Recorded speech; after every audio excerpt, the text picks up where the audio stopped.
Even the Latinos is even noticing. Now, I want to hear what this Latina has to say about this, but we want to get into what they're really saying when they say, "Where are you really from?" Let's check this out. Hey, so I have a question for non-Americans.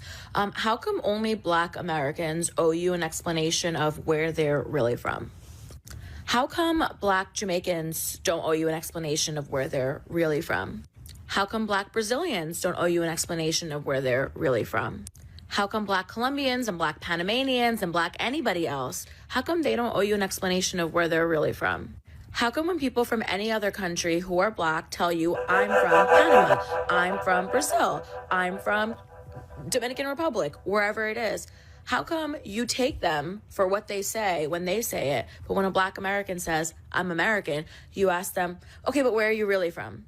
Why are you always calling Americans dumb when you don't understand the transatlantic slave trade and you don't understand that all these people came on the same boats, just on different stops? And on top of that, how come a Black American who has been here since, I don't know, the 1500s, how come they have to be from somewhere else in Africa? But if a white American whose grandparents came here in like 1920 from Italy says that they're Italian, you're like, no, you're not Italian. You're American. You're not Italian.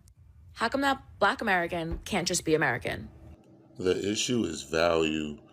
Africans do not see value in Caribbeans. That's why they don't cosplay them.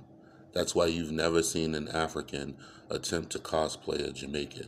They don't see value in Jamaicans and Trinidadians and Haitians. They only see value in Black Americans. That's why it is so important for us to hold on to some sort of claim to Africa, because then they can use that claim. But it all has to do with value, and they see none in the Caribbeans.